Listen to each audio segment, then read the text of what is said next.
Alhamdulillah kita diciptakan menjadi manusia. Jadi apa?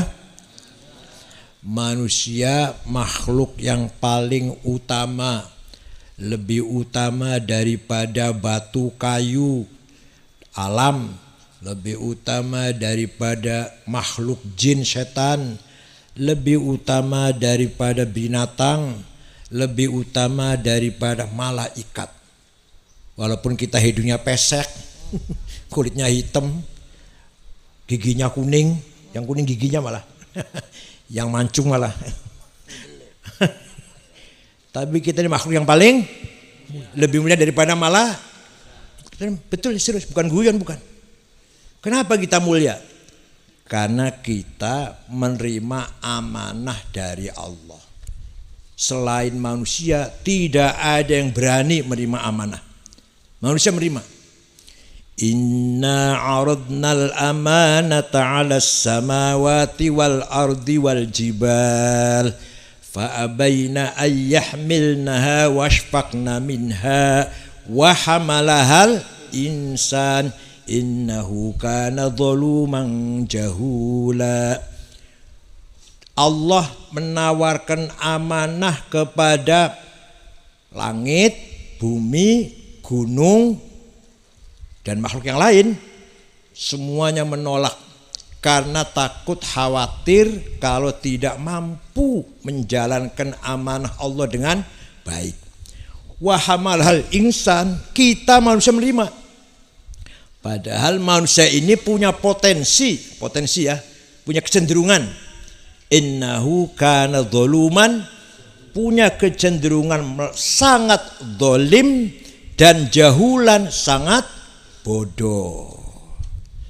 Ayat ini kalau diterangkan barangkali 1 minggu nggak habis artinya ini. Kalau diterangkan secara luas.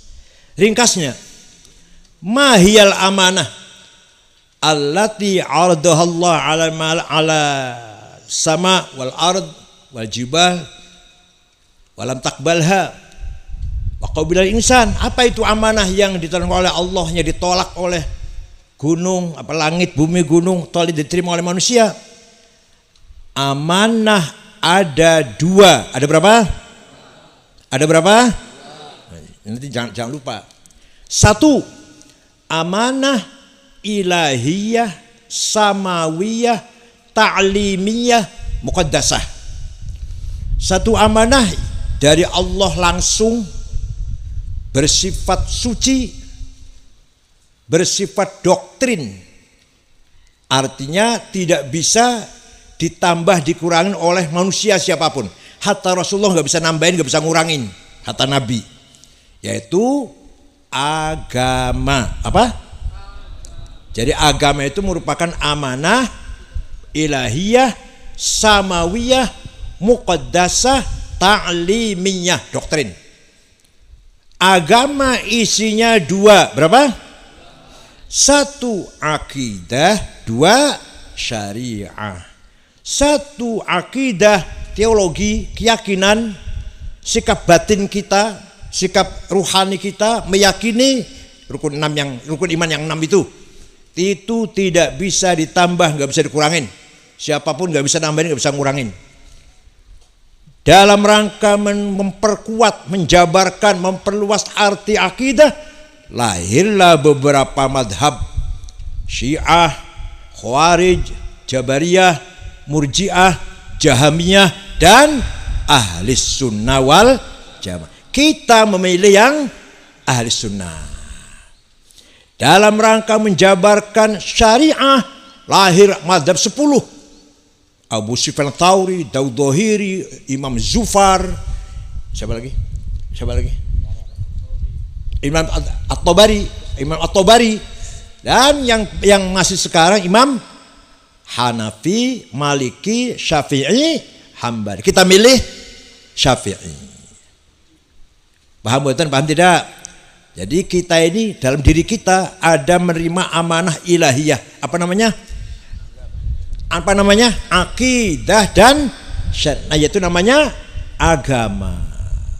Kewajiban kita memperdalam, mengamalkan, mengembangkan, memperluas, mendakwahkan, menyebarkan, mengajak umat Islam, umat manusia semuanya agar memegang teguh dengan akidah dan syariah Islam kita. Kewajiban amanah kepada kita semuanya. Dan itu ringkas saja itu. Yang kedua, amanah yang bersifat insaniyah, ardiyah, ijtihadiyah, yang bersifat kreativitas manusia, kecerdasan manusia, tidak suci, ghair muqaddasah. Paham tidak? Amanah kedua, apa namanya? Dua, thaqafah dan hadarah. Apa? Thaqafah membangun peradaban, ilmu pengetahuan. Umat Islam bisa menjadi umat yang mulia kalau kita berilmu. Dulu pusat ilmu ada di pusat-pusat pemerintahan ibu kota Islam. Terkenal Baghdad karena di situ lahir beberapa ulama yang cerdas-cerdas. Sejak dipimpin oleh Khalifah Al-Ma'mun, menerjemahkan kitab-kitab dunia, buku-buku dunia terjemah dalam bahasa Arab, Baghdad terkenal. Belum ada Amerika, belum ada Eropa, belum. Itu dalam rangka umat Islam kita itu membangun thaqafah Islamiyah. Paham tidak? Yang Dokter Abu Bakar Razi, yang filsafat Ibnu Sina, Al-Farabi, yang teknologi ada yang matematik Jabir bin Hayyan, Yusuf Al-Khwarizmi, yang ilmu alam, ilmu handasah, ilmu bangunan, arsitektur, apalagi ilmu agama, tajwid, nahwu, shorof, tafsir, hadis, fikih. Disitulah lahir peradaban thaqafah Islam. Dulu thaqafah Islamnya ini mewarnai seluruh dunia. Dulu. Sekarang tidak. Saya masih pegang tawai Islamnya cuma kita ini. Masih baca Fathul Mu'in. Yang masih baca Alfiyah kita. Dunia sudah gak mau, sudah gak doyan. Berarti kita thaqafahnya kalah gak itu? Sekarang kalah. Dulu yang namanya orang pinter, kalau paham tafsir, paham hadis, paham fikih, usul fikih, paham teknologi, paham aljabar, paham kedokteran, orang pintar itu namanya. Itu semua ada di pusat mana? Di mana? Di Baghdad ketika itu. Dimulai dari Ma'mun, Mu'tasim, Wathiq, tiga khalifah inilah terkenal dengan membangun ilmu peradaban. Nah, jadi thaqafah itu isinya adalah ilmu kemanusiaan, sosial, kesehatan, apalagi undang-undang, aturan, akhlak. Ilmu akhlak juga lahir, Imam Ibnu Maskaweh, Ibnu Sina juga membahas akhlak. Tasawuf juga lahir di situ waktu zaman-zaman itu. Maka sempurnalah thaqafah Islamiyah ketika itu. Paham boten? Maka agama Islam mewarnai dunia. Umat Islam menguasai dunia. Eropa masih bodoh. Amerika belum lahir. Australia masih tempatnya pembuangan bajingan Inggris. Kalau sekarang Nusa Kambangan, kalau sekarang di kita Nusa Kambangan, dulu Australia itu kalau ada bajingan kakap di Inggris dibuang ke Australia. Sekarang jadi negara maju banget. Kita kalah malah. Turunannya bajingan padahal. Sekarang penduduknya 26 juta. Ya Allah. Pendidikannya maju, ekonominya maju. Sudah, nanti kita cerita Australia belakangan. Yang kedua, hadarah. Apa? Membangun kesejahteraan kehidupan yang layak dan wajar dan sejahtera, welfare, ekonomi, perdagangan, pertanian, itu semua kewajiban itu. Dikira nggak wajib apa?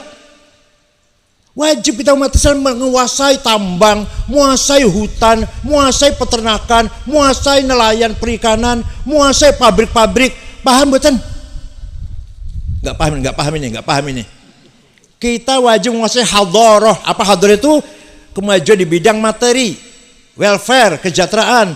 Kita wajib kaya, wajib sejahtera, wajib sugih, nggak boleh melarat. Wal yakhshal ladzina law taraku min khalfihim dzurriyyatan dhi'afan khafu 'alaihim. Surat apa itu? An-Nisa. Jangan sampai kamu meninggalkan anak cucu yang melarat. Coba Quran pesan, Quran itu. Quran berpesan, Jangan sampai kamu mati meninggalkan anak cucu yang melarat. Ayo usahakan kita mati, anak cucu kita pegang ekonomi, pegang pasar, pegang bank, pegang peternakan, pegang kehutanan, pegang kelautan, pegang pertambangan. Ini perintah Allah. Walaqad katabna fi zaburi min ba'di dzikr annal ardi yarithuha ibadiyas salihun. Saya wajibkan kekayaan alam semesta ini, kekayaan ada freeport, emas, ada uranium, ada nikel, ada batu bara, boksit, mining, biji besi. Untuk siapa itu? Untuk siapa itu? Ibadiyas, untuk hamba-hambaku yang soleh. Paham boten? Jadi kita ini manusia diwajibkan membangun kemajuan thaqafah dan hadarah. Pinter wajib, waliya'lamal ladzina utul ilma an haqqu min rabbik. Kalau kamu ingin benar maka harus dengan ilmu.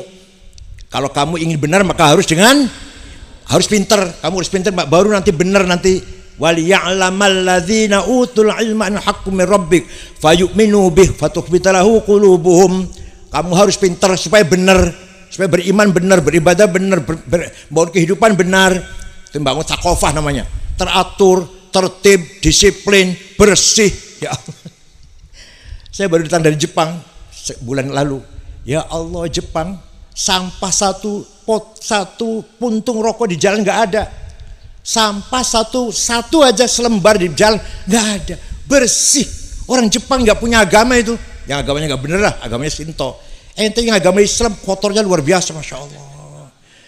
Tidak ada polisi di Tokyo, tidak ada polisi. Kenapa? Karena ya orang bawa mobil, supir-supir yang bawa mobil tertib, sadar hukum masing-masing. Tidak ada korupsi, pejabat nggak ada korupsi.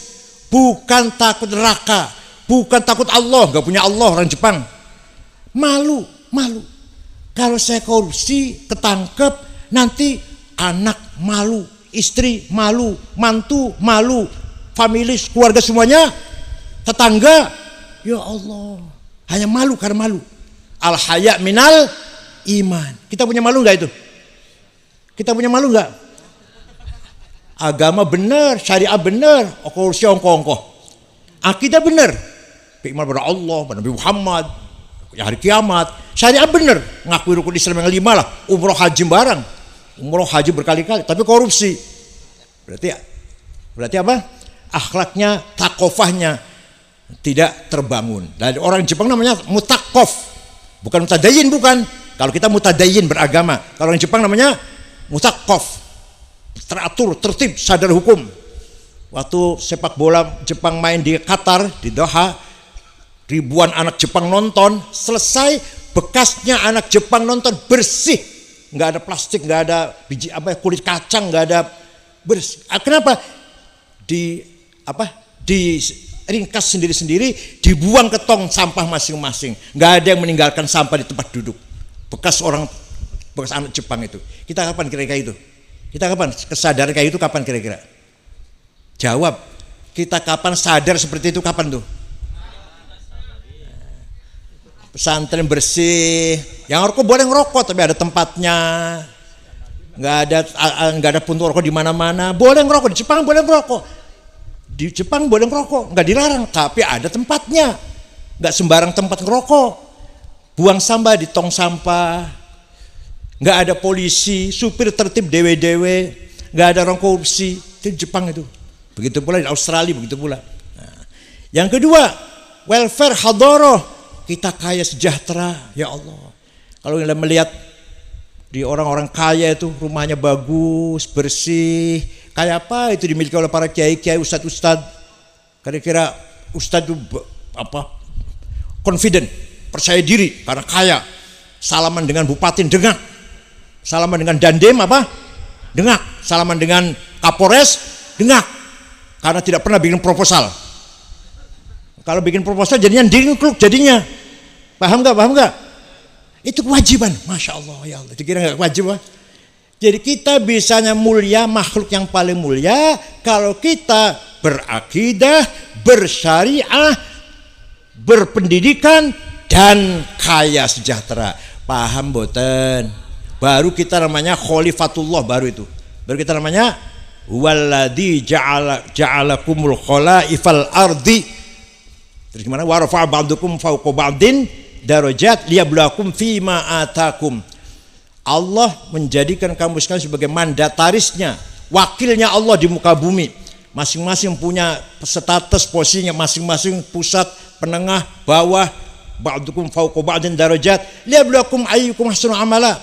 Liyabluwakum fima atakum, ya. Liyabluwakum fima atakum, agar kamu diuji oleh Allah, mampukah kamu berbuat sesuai dengan profesinya, proporsi dan profesimu sekalian.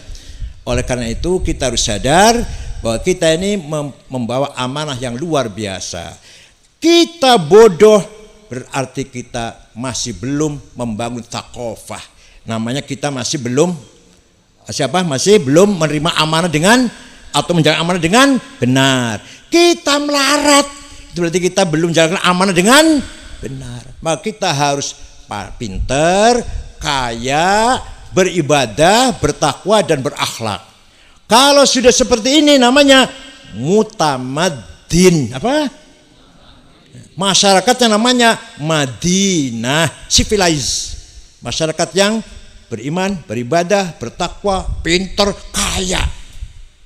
Sini ngomong kayak gini, belum ngobe, pengen bisa nyatanya. Nyatanya pengen beli nyatanya. Belum ngobayang, pengen beli nyatanya. Pintar, pengen beli. Sugi, pengen beli.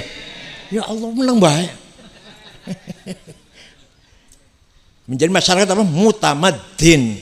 Kalau ada orang beragama, berakhlak, bertakwa, beribadah, dan pintar, dan kaya, orang itu namanya mutamaddin. Apa namanya? Yang thaqafahnya sempurna, hadorohnya juga akidahnya, syariahnya juga sempurna. Itu harus sadar, harus dicamkan dalam hati kita masing-masing. Kita ini membawa amanah dari Allah yang sangat mulia. Nabi Muhammad itu kaya, jangan dikira Nabi Muhammad nggak kaya. Waktu bayar mas kawin Siti Khadijah berapa itu? 500 sampai 500. Walhasil Nabi Muhammad itu hartanya kalau dihitung hartanya triliunan. Dari hasil rampasan perang, hasil warisan. Dikira Nabi Muhammad melarat apa? Punya si 9, dinafkahi semua kok. Ya emang tidak kaya banget. Yang kaya banget Sayyidina Utsman, yang kaya banget. Nabi Muhammad juga kaya. Kalau dihitung hartanya triliunan itu. Ya Allah. Kiai Hasyim Asy'ari kaya. Kiai Wahab kaya. Kiai Ali Maksum, Kiai Mahrus, Kiai Bisri Mustafa kaya.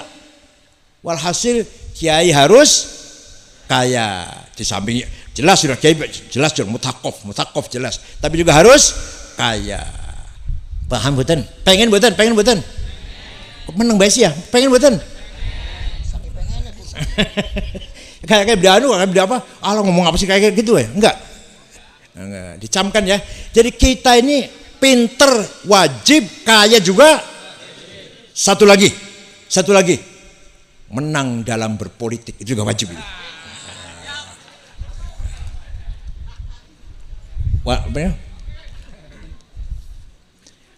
Amanah sia-sia. Kalau tadi apa? Amanah apa? Samawiyah, yaitu agama. Yang insaniah yaitu taqwa dan hadir. Tambahan dari itu, enggak masuk yang dua itu enggak. Ada lagi amanah sia-sia. Nasibnya orang santri, nasibnya kiai pesantren, nasibnya orang petani, nasibnya warga Nahdlatul Ulama yang katanya 90 juta masih menyedihkan nasibnya. Masih apa? Kenapa? Karena kita belum mampu menguasai politik. Tapi kalau kita berkuasa politik, insya Allah nasibnya pesantren, nasibnya para kiai pesantren, imam musola, imam masjid kampung-kampung, guru-guru ustadz madrasah ibtidaiyah, madrasah agama, sekolah agama awan pada duhur, insya Allah dipikirkan oleh pemerintah, asalkan yang jadi penguasa megang kebijakan politik orang yang bertanggung jawab mensejahterakan urusan agama. Jadi yang betul-betul beragama harus kita dukung. Paham betul nih? Cari sendirilah. Yang benar-benar akan memikirkan agama, memikirkan orang santri, mungkin pesantren, harus kita dukung. Paham betul? Penting politik.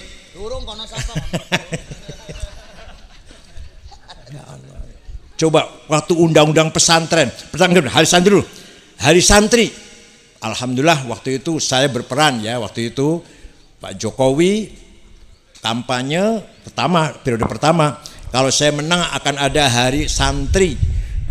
Hari santri maunya tanggal 1 Muharram. Saya matur, mohon maaf nyuwun pangapunten Presiden, kalau tanggal 1 Muharram kurang tepat karena itu awal tahun Hijriah milik umat Islam sedunia. Yang tepat apa? Tanggal 22 Oktober di mana fatwanya Hasyim Asy'ari resolusi jihad. Alhamdulillah diskusi di Hotel Salak Bogor dirawi didatangi oleh narasumber Pak Zumadir Azra, Abdullah Sarwani, saya sendiri, direktur pesantren Ali Drus waktu itu, semua ormas Islam. Jam 9 malam ketok keputusan setuju semuanya tanggal 22 Oktober adalah hari sudah satu kemenangan bahwa perjuangan para santri, para kiai diakui dalam sejarah Indonesia. Kalau sebelum ada hari santri kayaknya santri enggak ikut berjuang membangun Indonesia ini. Sebenarnya bukan hanya perang 10 November saja, bukan. Sebelumnya juga sudah banyak kiai yang dibunuh oleh penjajah. Di Malang Kiai Hamid Rusdi sebelum perang tahun 45 di Surabaya belum. Di Lumajang Kiai Ilyas, di Tasikmalaya Zainul Mustafa dipenggal kepalanya di Ancol oleh Jepang sebelum kemerdekaan itu. Nah puncaknya peran santri adalah tanggal 10 November perang di Surabaya itu atas didorong oleh fatwanya Hasyim Asy'ari. Jadilah hari santri tanggal 22, alhamdulillah. Masih kurang sempurna. Disempurnakan oleh teman-teman kita di DPR, ada undang-undang pesantren. Dan selalu konsultasi dengan PBNU waktu itu. Bagaimana undang-undang pesantren dilahirkan? Tadinya ada undang-undang begini, ada poin begini. Kiai pesantren harus diawasi apa diapalah, harus dibawa pengawasan Kemenang. Jadi Ki Mustafa ini harus dibawa KUA gempol. Saya menentang, coret ini, ganti bermitra. Pesantren ada mitra dari Kementerian Agama, bukan bawahan. Ki Mustafa bukan bawahannya KUA, bukan mitranya, kerjasamanya bareng-bareng itu oke. Kalau bawahan masa itu undang-undang pesantren, alhamdulillah. Tinggal satu lagi yang mudah-mudahan PBNU sekarang memperjuangkan, anggaran untuk pesantren. Selama ini anggaran pendidikan hanya pendidikan yang mainstream. Pada anggaran paling besar ada anggaran 20% dari 3.000 triliun untuk pendidikan. Pesantren durung keduman. Nah, ini harus diperjuangkan juga oleh teman-teman di DPR itu. Makanya politik sangat menentukan nasib kita masyarakat pesantren. Kalau kita yang nasibnya bisa baik, presidennya, wakil presidennya harus paham betul? Lu cari sendirilah. Pak Mahfud MD.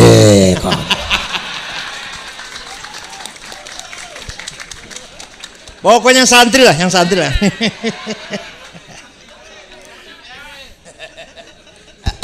aja Wahabi aja.